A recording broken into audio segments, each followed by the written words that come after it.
Comme ça, vous découvrez un petit peu ma garde-robe. Mais vous allez comprendre, hein, c'est pour mon illustration de prêche. En tout cas, vous allez bien? Yes. En tout cas, je me réjouis de vous partager ce que le Seigneur m'a mis à cœur ce matin. Et vraiment, c'est une bénédiction. Hein. Waouh, quel temps de louange. C'était vraiment tellement inspirant. Est-ce que vous avez été bénis par le temps de louange?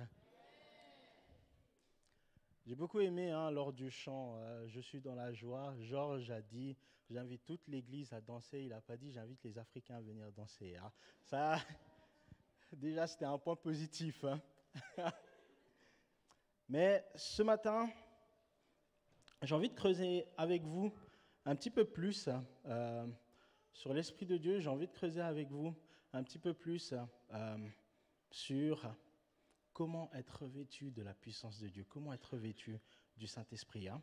Et j'ai remarqué que parfois, il y a des choses qui nous revêtent dans nos vies, qui ne sont pas forcément justes et ne sont pas forcément à la bonne place. Hein. Et vous me connaissez, j'aime bien commencer chaque prêche avec une petite anecdote ou une petite histoire. Est-ce qu'il y a beaucoup de parents ici? Hein? En tout cas, moi, en tant que parent, j'ai découvert les joies de donner à manger à mon fils. Hein. Et je vous dis la vérité, je ne sais pas pourquoi, dans mon imaginaire, je pensais qu'il allait être un petit peu plus propre que ça. Je pensais que ça allait être un acquis, qu'il allait moins salir sa chaise, moins salir ses habits, et aussi moins se salir lui-même, surtout. Hein.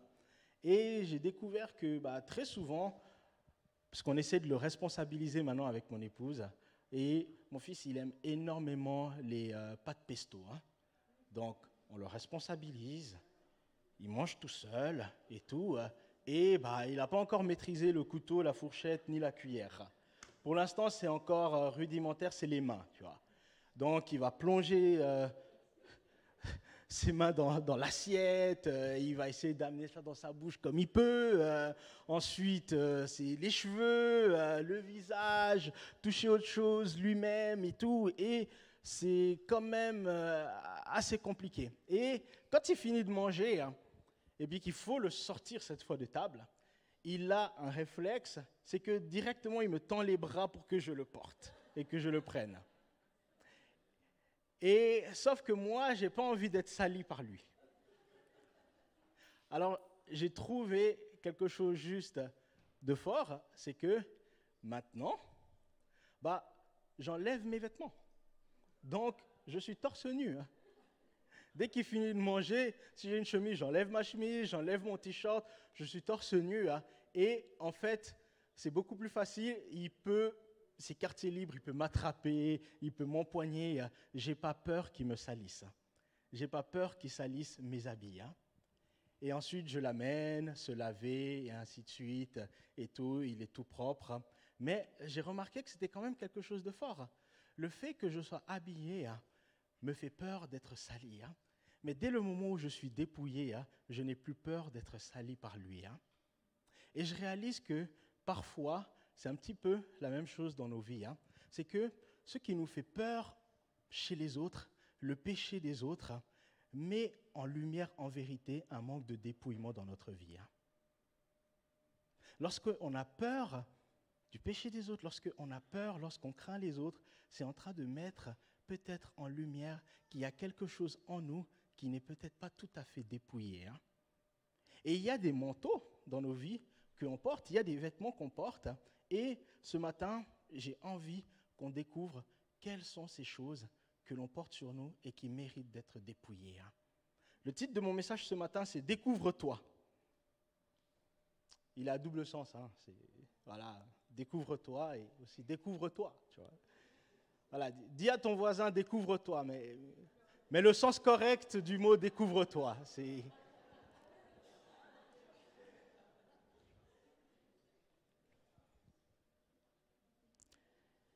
Et la question que j'ai envie de te poser ce matin, c'est de quoi es-tu couvert?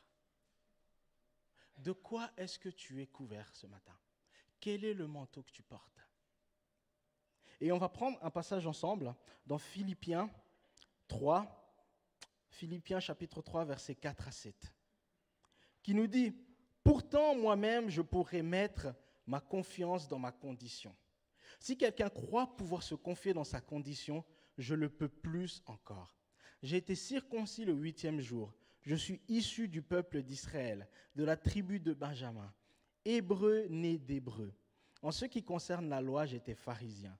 Du point de vue du zèle, j'étais persécuteur de l'Église. Par rapport à la justice de la loi, j'étais irréprochable. Mais ces qualités qui étaient pour moi des gains, je les ai regardées comme une perte à cause de Christ. » Là, on a l'apôtre Paul qui est en train de nous parler. Et l'apôtre Paul dit, il est en train de parler aux Philippiens, il dit, vous savez, il y a beaucoup de choses pour lesquelles je pourrais m'enorgueillir. Il y a beaucoup de choses pour lesquelles je pourrais être fier. Il y a beaucoup de choses qu'il y avait dans ma vie que je peux vous les exposer ici. Non seulement j'étais pharisien, donc au niveau de la loi, j'ai un niveau que certains d'entre vous atteindrez pas. Je suis circoncis le 8e jour selon la loi hébraïque. Je suis de la tribu de Benjamin, l'une des tribus les plus aisées et riches parmi les 12 tribus. Je suis hébreu né d'hébreu. Mais toutes ces choses qui me revêtent, ces choses-là, je les ai vues comme une perte à cause de Christ. Et j'en viens au premier manteau. L'un des premiers manteaux qu'on a l'habitude de revêtir dans nos vies, c'est le manteau de l'orgueil. Et je vais prendre un manteau. Vous savez, on a parfois ce manteau qui est là. On est revêtu de ce manteau. Et c'est l'orgueil. Et l'orgueil, c'est quelque chose de subtil dans nos vies.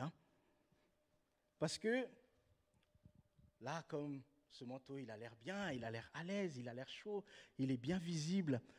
L'orgueil fonctionne un petit peu comme ça. Mais l'orgueil, c'est quelque chose de subtil.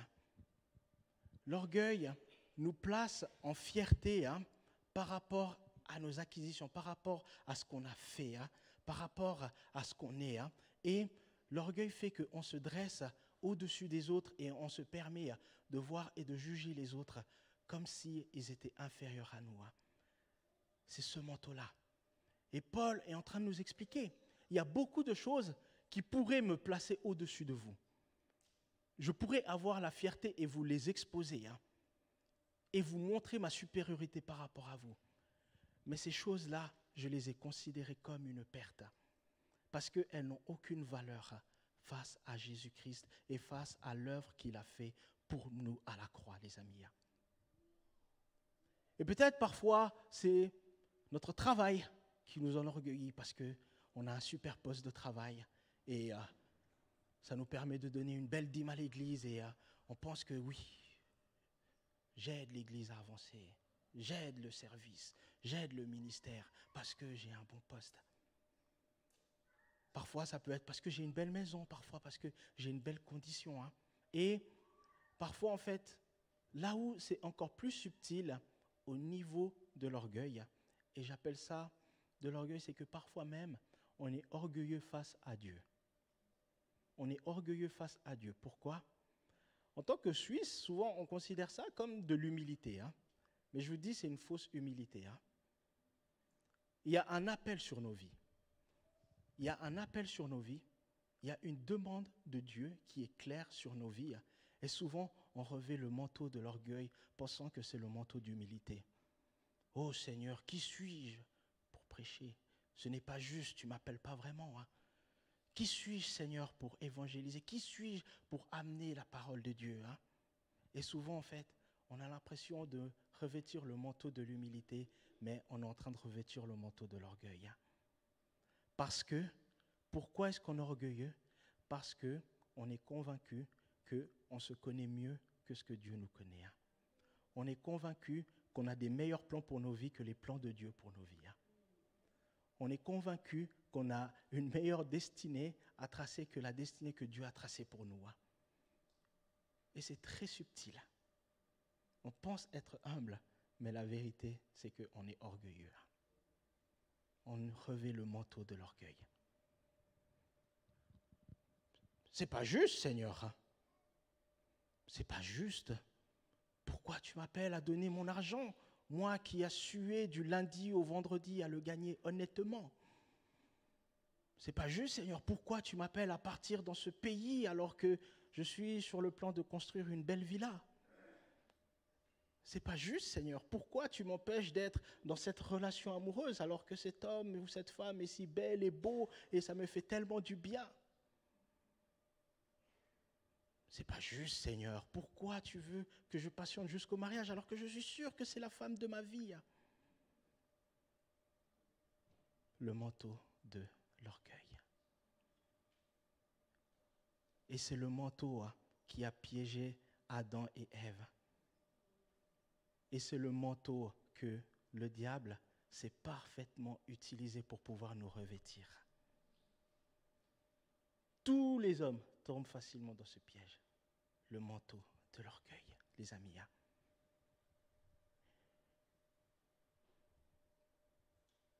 Et la Bible nous appelle à nous en dépouiller, les amis. La Bible nous appelle à nous dépouiller de ce manteau, les amis. Et il y a une histoire qui est tellement poignante et tellement intéressante, c'est l'histoire de Bartimée l'aveugle. Vous savez, on dit qu'il y avait un aveugle qui s'appelait Bartimée. Et ce que j'aime avec la Bible, c'est que par moments, la Bible énonce des détails et par moments, elle ne précise pas les choses. Mais quand la Bible met un détail, ça veut dire qu'il faut s'arrêter dessus et réfléchir qu'est-ce que l'auteur a voulu dire. Et dans l'histoire de Bartimée, on nous dit, pour la faire courte, c'est un aveugle qui mendiait, qui avait l'habitude de mendier, qui était assis au coin et il a entendu que Jésus était en train de passer. Et tout d'un coup, Bartimée se dit, voilà l'homme qui va résoudre ma situation. Voilà l'homme qui va mettre fin à ma cécité. Et il se lève et il se met à crier, « Fils de David, aie pitié de moi ! Fils de David, aie pitié de moi !» Et là, tu as la foule qui commence à lui dire, « Non mais tais-toi, tais-toi, arrête de déranger Jésus, un pauvre aveugle comme toi, un pauvre mendiant comme toi. Pourquoi le roi des rois s'arrêterait pour ta situation? Pourquoi Dieu se tournerait vers toi ?» Et parfois, c'est un petit peu ça qui nous bloque. Vous savez, si Bartimée, il n'avait pas été téméraire, il serait resté aveugle. Et par moments, c'est ça qui nous bloque. C'est qu'on est là, il y a un appel. Qui a besoin de recevoir telle chose de la part de Dieu? Et tu regardes à gauche, tu regardes à droite. Oh, il ne faut pas que les gens connaissent ma situation. Il ne faut pas que les gens ils se doutent que je vis tel péché. Il ne faut pas que les gens se doutent que je vis tel problème. Tu écoutes les bruits de la foule. Et plus la foule lui disait de se taire, plus Bartimée se levait et criait, « Fils de David, aie pitié de moi !» Et ça interpelle Jésus. Et Jésus fait appeler Bartimée. Et ce que j'aime dans cette histoire, ce qui est drôle, c'est que les mêmes qui lui disaient de se taire, ils ont changé leur discours. Ils ont dit, « Viens, le maître t'appelle. » Il y a 2 secondes, vous lui disiez de se taire, et maintenant vous lui dites, « Non, Bartimée, non, bon, écoute, allez, viens, Jésus t'appelle. » Mais le geste de Bartimée était très fort. Quand il a entendu que Jésus l'appelait et qu'il a couru dans la direction de Jésus, vous savez ce qu'il a fait? Il a enlevé son manteau. Bartimée a enlevé son manteau. Vous savez ce que représentait le manteau pour Bartimée? Le manteau représentait la seule richesse et la seule dignité qui restait encore à Bartimée. Parce que dans ce manteau, c'est là où les dons qu'on lui donnait, il les mettait. C'est ça qui lui tenait chaud la nuit. C'est ça qui le permettait encore d'être un petit peu vêtu et d'avoir encore un petit peu d'honneur et de dignité. C'était la seule richesse qui lui restait. Et Bartimée, face à Jésus, il considère qu'il y a une plus grande richesse que mon manteau. Ce manteau-là, cette dignité, ce que je porte là, cet homme qui est face à moi est prêt à me donner plus que ce vers quoi j'ai envie de m'attacher. Et il a enlevé son manteau, les amis. Les amis, quel est le manteau qu'on est en train de porter? Que l'on considère comme notre seule dignité. Des fois, les bénédictions que Dieu nous donne peuvent vite devenir des fardeaux et des manteaux qu'on porte considérant comme la seule dignité et on oublie le Seigneur.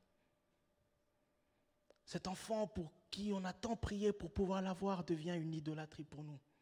Ce job qu'on a tant désiré devient une idolâtrie pour nous. Cette voiture pour laquelle on a prié à prêter ma voiture à un frère. Vous savez, le cœur de l'homme, c'est incroyable. Mais Bartimée se dépouille et enlève ce manteau. Ce manteau-là qui représentait peut-être sa seule dignité.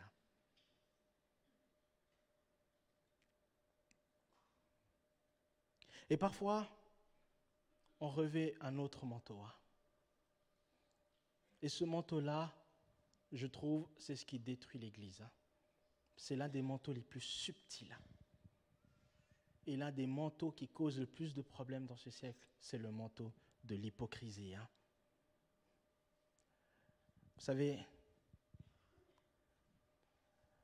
le manteau de l'hypocrisie, moi j'ai envie de remettre au goût du jour la définition de Jésus face à l'hypocrisie. Bon, c'est pas facile de mettre le manteau de l'hypocrisie.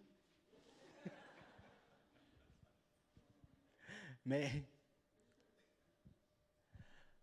le manteau de l'hypocrisie, vous savez, Jésus définit l'hypocrisie comme le fait de porter un masque, de montrer un visage qui ne correspond pas à notre vrai visage. Et tous les psychologues modernes s'accordent pour dire que la définition qu'on a aujourd'hui de l'hypocrisie et d'être hypocrite vient en partie de Jésus, de cette définition qu'il donne. Et vous savez, c'est subtil, parce que, vu qu'on est chrétien, on est censé être toujours dans la joie. On est censé avoir toujours tout qui va bien. Et on ne se rend pas compte, c'est vite ce manteau qu'on porte. Ça va mon frère, ça va ma soeur, ça va par la grâce de Dieu. Oh, Dieu est bon. Oh non, le Seigneur fait de grandes choses. Alors que tu vis des défis, alors que tu vis des choses difficiles. Non, la gloire de Dieu, ça va. Non, Dieu est bon. Non, Dieu est tout puissant et tout. Non, mais est-ce que ça va? Est-ce que ça va véritablement? Et on peut vite revêtir ce manteau. La vérité, c'est que notre cœur dit que ça ne va pas, mais notre bouche proclame ça va, ça va, ça va.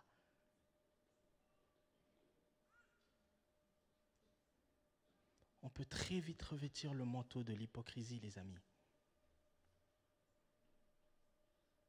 Vous savez, je rencontre tellement de gens. Quand je creuse et quand j'échange avec eux, je me rends compte qu'en vérité, ça ne va pas. Et moi-même, j'ai revêtu ce manteau pendant tellement longtemps. Vous savez, j'ai remarqué dans ma vie, déjà, du fait de ne pas avoir grandi avec un père, ça a quand même créé un déséquilibre en moi.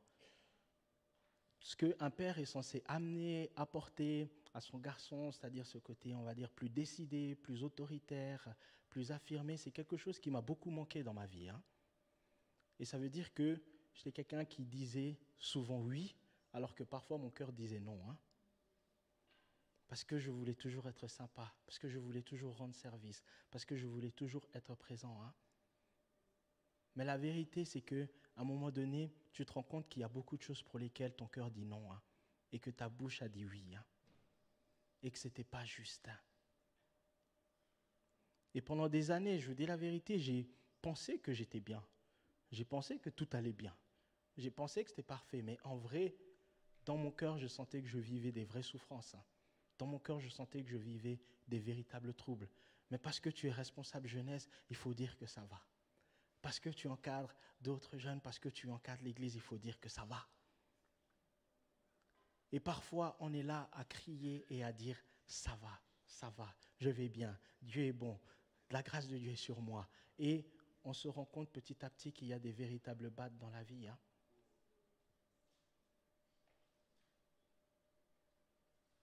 Tu vas dire que ça va et pourtant, Demain, on va entendre tel jeune, tentative de suicide. Tu vas dire que ça va, mais demain, on va entendre dépression. Vous savez, j'étais dans une église avant d'être au centre de vie qui s'appelait ICF, et j'étais tellement, mais tellement touché et surpris d'apprendre que mon pasteur vivait un burn-out. Pourtant, tous les dimanches, il était là à l'église. Il prêchait, il était joyeux. Enfin, il démontrait qu'il était joyeux. Et le jour où il a enlevé ce manteau et il a été vrai devant nous, on s'est rendu compte que son burn-out était profond. C'était si profond que l'église, elle a fini par fermer, les amis. Parfois, il y a des choses qui sont si profondes dans nos vies, on essaye de dire que ça va. Mon mariage, ça va, mais pourtant, c'est en train de conduire vers le divorce. Mes enfants, ça va, mais pourtant, tu vois que tes enfants, tu es en train de les perdre. Mon travail, ça va, mais pourtant, tu vois qu'il y a de plus en plus de choses que tu es en train de perdre. Est-ce que ça va véritablement ou est-ce que c'est un manteau que tu es en train de porter, mon ami?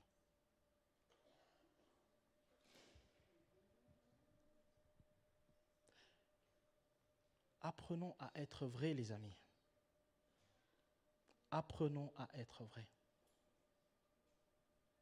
On a le droit à ce que ça aille pas, par moment.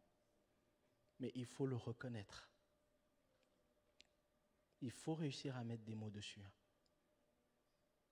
Enlever le manteau de l'hypocrisie, ça passe par la vérité, les amis.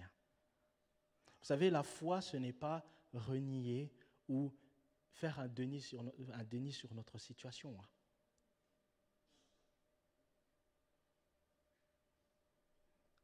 La foi, c'est dire oui, Seigneur. Je crois en la guérison. Je crois que tu peux me guérir, mais tu peux me guérir parce que je suis malade, parce que dans ma santé, ça ne va pas. Je crois que tu peux sauver mon couple, parce que dans mon couple, ça ne va pas. Je crois que tu peux sauver mon enfant, parce que je sens que je suis en train de perdre cet enfant. Ce n'est pas de dire, oh Seigneur, tu es bon, oh non, gloire à Dieu pour mon enfant, gloire à Dieu. Les amis, apprenons à dire la vérité. La vérité est la première étape pour enlever ce manteau et se dévêtir de l'hypocrisie, les amis. Et pourquoi c'est important de se dépouiller, les amis? Parce que notre Seigneur a été le premier à se dépouiller. Le Seigneur a été le premier à se dépouiller. La Bible nous dit qu'il n'a pas considéré sa situation d'auprès du Père. Il n'a pas considéré sa royauté, son titre, tout ce qui faisait sa grandeur. Il les a déposés entre les mains du Père. Et il est venu en tant que simple homme, les amis. Notre Seigneur est le premier à s'être dépouillé et à avoir fait preuve de simplicité. Et nous sommes appelés à vivre le même exemple.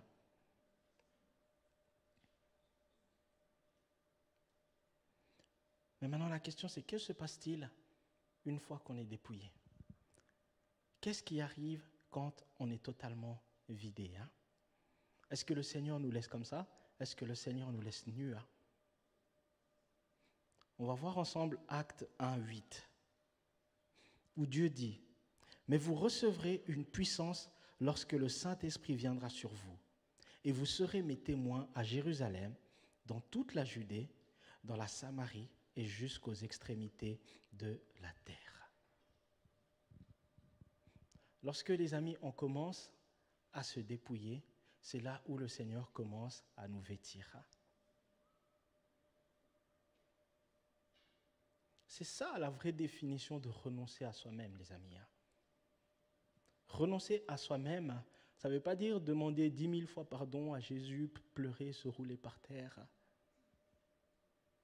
Ça veut dire confier à Dieu tout ce qui nous semble existentiel. Ce qu'on a l'impression que si ça nous était enlevé, on n'arriverait plus à vivre, c'est ça, se renoncer à soi-même et le confier entre les mains de Jésus.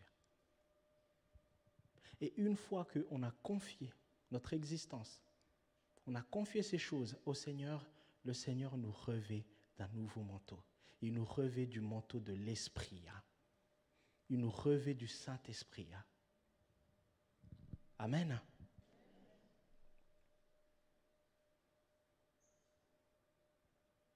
Et je vais briser un tabou sur le Saint-Esprit, les amis. Je le dis maintes et maintes fois et je le répète sans arrêt. Le Saint-Esprit ne nous a pas été donné, les amis, juste pour nous faire du bien et pour que ça soit cool qu'on ait le Saint-Esprit et pour qu'on parle 2-3 fois en langue à l'église. Ce n'est pas dans ce rôle-là, les amis. Le Saint-Esprit nous a été donné pour une fonction précise et particulière. Et Jésus va le révéler, il va dire dans Luc 4, 18, qui fait écho à Ésaïe, il va dire « L'Esprit du Seigneur est sur moi parce qu'il m'a consacré par onction. » Il n'a pas juste dit « L'Esprit du Seigneur est sur moi parce que le Saint-Esprit aime bien être sur les hommes. » L'Esprit du Seigneur est sur moi parce que c'est fun et cool d'avoir le Saint-Esprit. L'Esprit du Seigneur est sur moi. Pour quelle raison? Parce qu'il m'a consacré par onction. L'onction, pour ceux qui ne savent pas ce que c'est, l'onction, c'est simplement une capacité.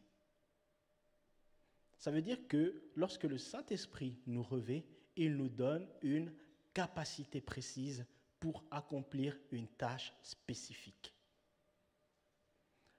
Donc, enlevez-vous cette culpabilité de dire « il faut que je sois équipé pour pouvoir servir Dieu », c'est le contraire.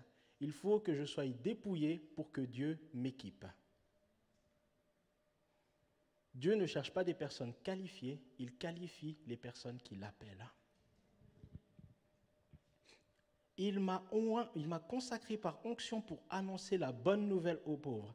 Il m'a envoyé pour guérir ceux qui ont le cœur brisé, pour proclamer aux prisonniers la délivrance et aux aveugles le recouvrement de la vue, pour renvoyer libres les opprimés, pour proclamer une année de grâce du Seigneur.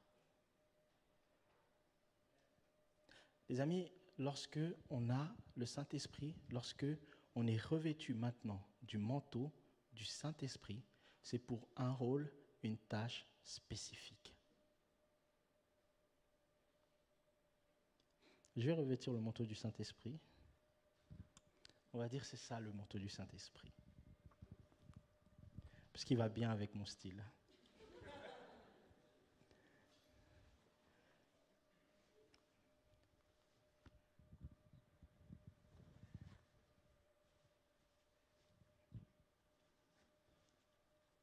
Mais voilà. Maintenant, je suis revêtu du Saint-Esprit.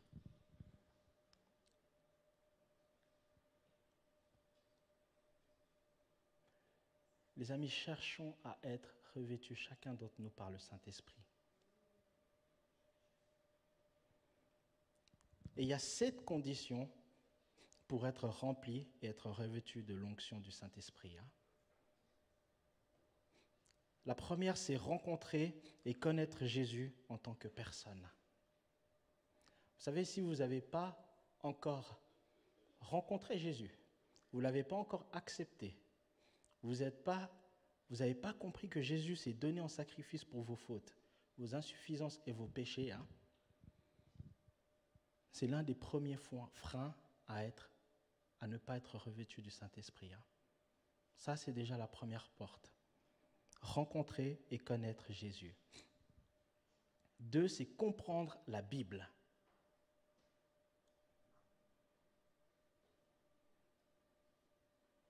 Vous n'avez jamais remarqué que le Saint-Esprit exécute la parole de Dieu? En vérité, quand on prie, Dieu ne nous exauce pas nous. Dieu exauce sa parole à travers nous, les amis. Dieu n'est pas là en train de regarder et dire « Oh, Chantal, elle a tellement pleuré pour telle situation. Allez, Angel, exauce-la. » Dieu exauce sa parole à travers nous. Quand la parole de Dieu est assise dans le cœur d'un homme, alors Dieu agit en fonction de sa parole. Est-ce que c'est ce que Jésus va nous révéler? Si mes paroles demeurent en vous, demandez ce que quoi vous voulez. Et ça sera quoi? Accompli. Si mes paroles font quoi? Demeurent en vous. Donc, les amis, si vous n'êtes pas des lecteurs réguliers de la parole de Dieu, je vous dis la vérité, vous avez véritablement une carence et il faut peut-être maintenant commencer à faire de la Bible un ami.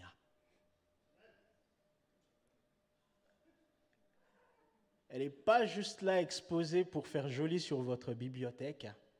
Elle est là pour que dans une situation donnée, vous soyez équipés de la parole de Dieu et vous sachiez la proclamer afin que le Saint-Esprit agisse.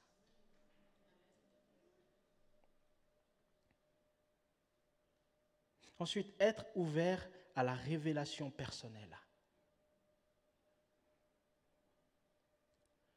On a la parole de Dieu, on a la Bible, mais les amis, on doit aussi apprendre à entretenir une relation avec Dieu où on l'écoute, où on l'entend et où on a des révélations de la part de Dieu. Vous savez, par moments, je priais des fois avec certaines personnes. Je ne vais pas mentionner les noms pour ne pas les mettre en porte-à-faux. Mais j'ai toujours été surpris de voir que beaucoup de gens prient énormément, mais écoutent très peu.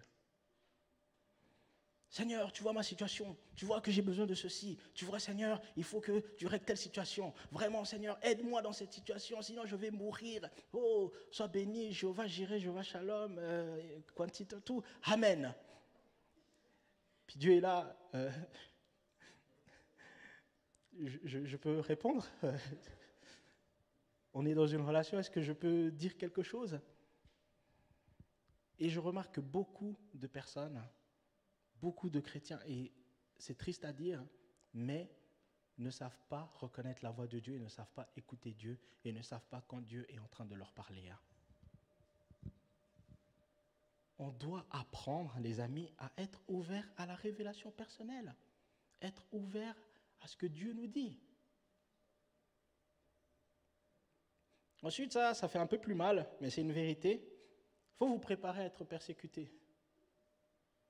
Ça, c'est l'aspect qu'on n'aime pas. On veut que la vie avec Dieu, ça soit un petit peu comme une rivière. On est posé sur un hamac ou un petit radeau couché. Il y a le soleil. On a un petit verre à la main, on sirote et là on dit « Oh, la vie avec Dieu, c'est tellement bon. Ah oui. » La vérité, c'est que la vie avec Dieu, elle ne correspond pas à cette réalité-là. On a la grâce et la chance de vivre en Occident, en particulier en Europe.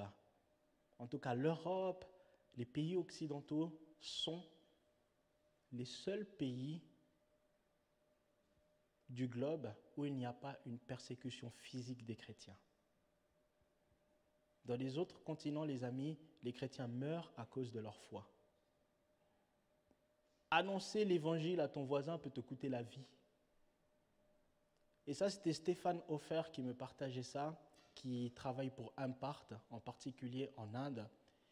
Il disait qu'il était tellement touché par la foi des Indiens parce que certains Indiens, juste le fait de dire ou que le fait que ton voisin soit chrétien peut créer en lui l'envie de prendre une machette et de venir tuer toi et toute ta famille au milieu de la nuit. Et ce sont des réalités, les amis. On a une persécution qui est différente peut-être en Europe, mais on doit être préparé, on doit être prêt face à la persécution. Et la persécution se dessine de quelle manière? Je pense que tout chrétien, à un moment donné, vous avez remarqué que avant d'être chrétien, vous aviez l'impression que votre vie allait bien. Tout d'un coup, quand vous avez accepté Jésus, vous avez commencé à voir qu'il y a des combats. Il y a des choses que je ne vivais pas auparavant. Ce patron ne me semblait pas si tyrannique au travail. Cette collègue ne me semblait pas si oppressante. tout d'un coup, il y a un enjeu et un combat spirituel qui s'installe. Et souvent, ces combats-là, ces pressions spirituelles, ces épreuves, par moments, déterminent si notre foi est établie ou si on perd la foi. Et dernier, vous abandonnez totalement à Dieu et priez avec assurance.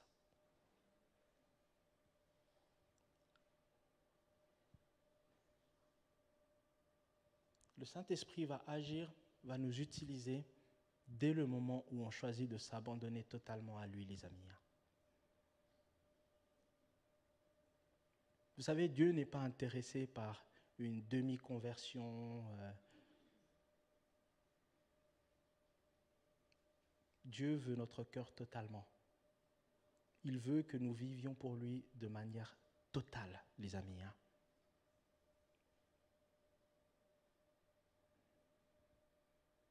Et c'est ça la question. C'est est-ce qu'on se laisse revêtir par le manteau de l'esprit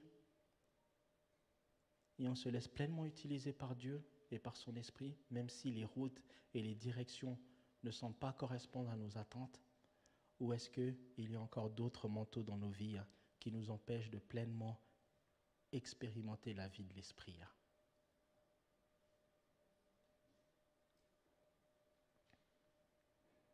Vous savez, là, j'ai une petite montre qui a la fonction de toutes les montres, elle annonce l'heure. Je l'ai achetée rapidement parce que j'avais une autre montre que je m'étais fait plaisir lors de mon mariage, que j'avais achetée. Et malheureusement, cette montre, le mouvement s'est cassé, puis la vitre aussi. Donc, je ne peux plus la mettre jusqu'à ce qu'elle soit réparée. Donc, j'avais vite pris cette montre. Mais ce que j'avais remarqué, c'est que ma montre, là, qui est cassée, étonnamment, même si elle est cassée, elle indique quand même l'heure juste au moins 2 fois dans la journée. Au moins 2 fois, elle indique quand même l'heure juste. Mais cette montre, elle indique en tout temps l'heure juste. Cette montre-là, elle a beaucoup moins de valeur que la montre qui est cassée. La montre qui est cassée, elle a de la valeur, elle est en or rose, ainsi de suite, une belle marque, mais pourtant, elle n'est pas aussi efficace qu'elle devrait l'être. Et parfois, dans nos vies, on est un petit peu comme ces montres. Ceux qui sont comme cette montre, revêtus de simplicité, indiquent l'heure en tout temps, sont utilisés par Dieu à tout moment, en tout temps, par l'effusion de l'esprit. Et peut-être d'autres, comme mon autre montre, qui, parce que c'est une grande marque, parce qu'il est revêtu d'or rose, etc., a tendance à indiquer l'heure que 2 fois dans la journée, l'heure juste. Et pourtant, elle a une grande valeur. Et la question que j'ai envie de te poser, c'est quelle vie de l'esprit tu as envie d'avoir? Est-ce que tu as envie d'avoir la vie de l'esprit comme ma montre en or rose, où de temps en temps, tu es utilisé par Dieu et t'indique l'heure juste? Ou est-ce que tu as envie d'être un petit peu plus simple, comme cette montre, d'être constamment utilisé par Dieu et d'indiquer l'heure juste? Je vous laisse face à cette question, les amis. Soyez bénis au nom de Jésus.